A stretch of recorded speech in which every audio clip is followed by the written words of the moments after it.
Hello everyone and welcome to a new video on the channel and episode 20. We're finally at episode 20 of the watch pile, and since it's quite a landmark episode, we've actually got quite a lot of titles this week. I have made an exception because Stuart did pick two. I have made an exception this week because he was quite enthusiastic about both. So I've made an exception and included both of them for this week. But yeah, there's 7 this week in total to pick from. So as I always do, I'll go through each of them first, tell you what I think about them, obviously because I don't know much about them, and then obviously do what we normally do, and then I'll come back to you after I've watched it. So I'm going to try and remember everyone as well. I did just look, but because there's 7, I might forget. So the first one I believe Giz chose, and it's a British film which I've mentioned in my pickups video the other day, and it's called 71, about an Irish soldier or British soldier during the Troubles in Ireland in Belfast in the 70s, and he gets separated from his group and has to try and find his way back without being killed by whatever it is, the IRA or something like that. So yeah, good choice there. Next up was one of 2 of Stuart's picks, which he messaged me about in the group saying that I need to add this. And that's the jazz singer Neil Diamond, Laurence Olivier, one that I've been wanting to watch for quite some time, and he says it's an excellent film. So yep, I've added that. This one for this week, I've made an exception. So yeah, there's that one. And what I will do with this one, because it's obviously not fair because the rest are Blu-ray cases, I've just chucked Free Fire in there. And I'll use that in place of this, and if that gets chosen, it would be this, so it's fair. And then the other one that Stuart picked, that a lot of other people said, oh yeah, that's a good choice, is The King of Comedy, which is Martin Scorsese film I've not seen yet. I've heard great things about it. Robert De Niro, Jerry Lewis, inspired like joke elements of Joker and a lot of other films, so yeah, that's an interesting pick. Then I think Paul chose this one. Best Picture winner 2017. Almost didn't win, you know, if you know. And that's Moonlight, Barry Jenkins. Heard it's a brilliant film, A24. Usually get on with most A24 films. It's one of the Best Picture winners I've not seen yet in the collection. So great shout there. Next up, we've got Roy's pick of the week, which, as you know, could go either way because me and Roy definitely have different interests, but I'm more optimistic about this one, as I was with last week's choice, which was fantastic. And that's Zhang Yimou's The Flowers of War, who directed, yeah, he did direct Hero. I did mention it in one of my videos or something, I think. Christian Bale, set during just before the war, Japanese troops flooding the city of Nanking, and Christian Bale's got to save the day, I think. I think it's in a church. I've seen the trailer, I think. And there's a sniper, and yeah, sounds good. Is it Zhang? Yeah, it's Zhang Yimou. I doubted myself then. So yeah, that's Flowers of War. And then I'm pretty sure Ash chose this next one. And that is You Don't Mess with the Zohan. I'm a sucker for a good Adam Sandler, well, even a bad Adam Sandler comedy, let's be fair. Unless it's Jack and Jill, which is atrocious. And yeah, this is one I've not seen, and it's been in the watch pile for a while, so yeah, could be a funny comedy. And then Tom 180 chose this one, which is a Catherine Bigelow film, which I've not seen yet, which is one of the only ones I've not seen, and I've heard fantastic things, and that's Detroit. Obviously about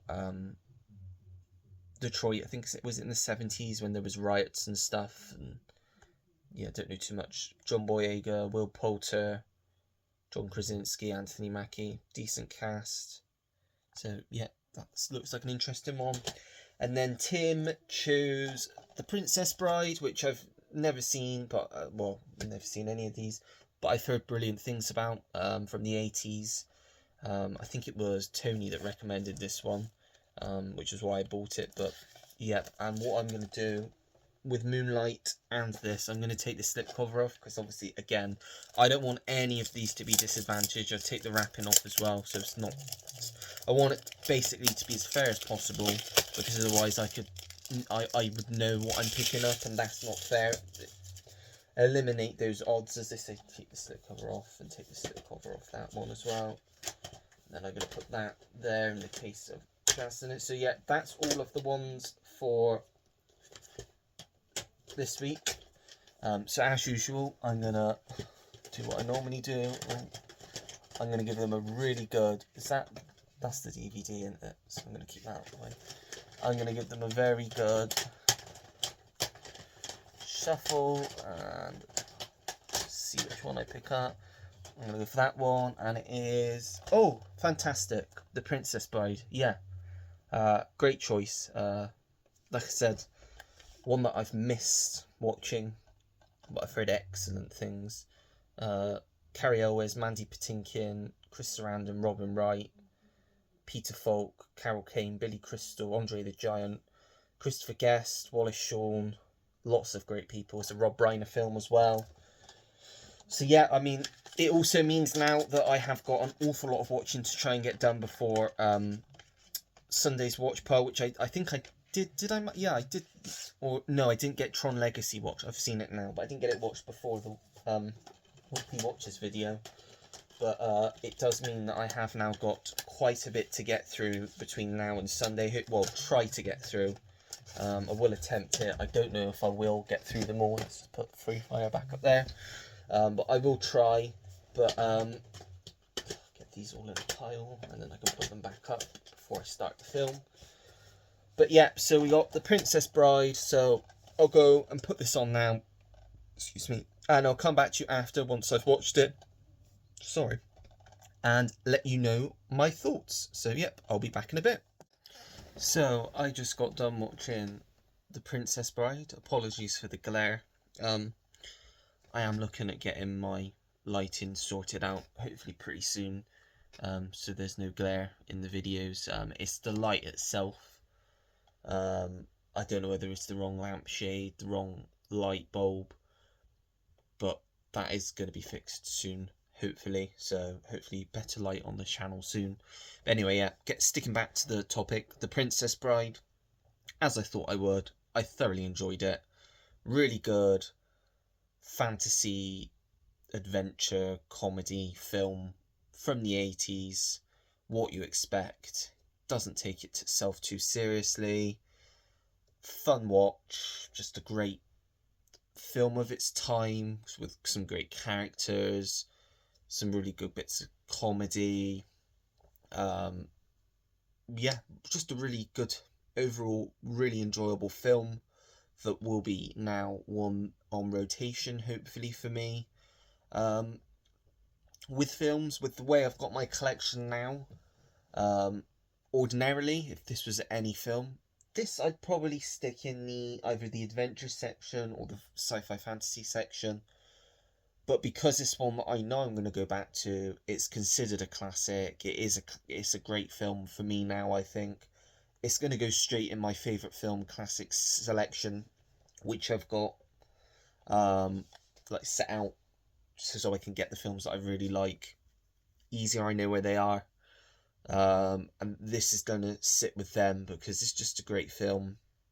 Rob Reiner's done some fantastic films. This is definitely one of them, and I'm glad I finally got around to watching it after all this time. But there is just so many classics that I've still got to watch. So many, and I think my favourite decade probably is the 80s, to be honest. I mean, I watched one last night, which was from the 80s, which I loved. I'm just looking, The King of Comedy. I think I'm probably going to watch that one tomorrow, to be honest, because, like I said, I love the 80s. I'm just looking to see if I can see anything else from the 80s. I mean, I watched most Empire of the Sun, Wall Street, Gardens of Stone. Just seeing if there's anything else just in view. Supergirl, Raging Bull. Yeah, I can't see anything else, I don't think. Not on those shelves anyway. There might be something on the top shelf. Flashdance. So yeah, there's lots of 80s films I still got to watch, and I've got plenty to keep myself occupied with watching. So yeah, thanks Tim for choosing this one.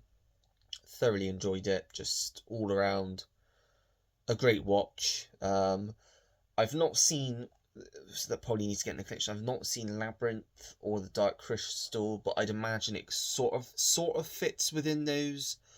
I know those are more Jim Henson films with puppets and that sort of thing, but I'd still stick this in there because it's a fantasy film, comedy. Yeah, just really enjoyed this one. Really wholesome, really good watch. Yeah, definitely one I will be cherishing in the collection now.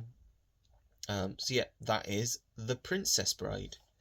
So yeah, like I said, I've got the other 6 titles I am going to attempt to watch by Sunday. It's possible. I mean, I could do 2 a day, depending on what I'm doing. I could definitely fit 2 in a day and get them all watched. But we shall see. We are now moving back up to shelf number 2. So let's back up there. So I better start over here with the DVDs. So I'll tell you if there's any rewatches like I normally do, but don't think any of the DVDs are. I think they'll all be first time. So the Shanghai films will be rewatches for me, being years since I've seen them. I probably will include the first Police Academy. It's been a while since I've watched that, so I could do with a rewatch before I get into the other films. Acres and Acres is a rewatch. Not seen that film for a long time, but I don't think I can actually. I'd have to find a way of watching that one downstairs. Yumi and Him's a rewatch as well. And then moving down. In the 9-movie Western set, I mean, I'm not going to pull it out, but I've seen The Man Who Shot Liberty Valance and Big Jake. Those are the only 2 I've seen out that set. First Final Destination is excluded in that set because I've seen that.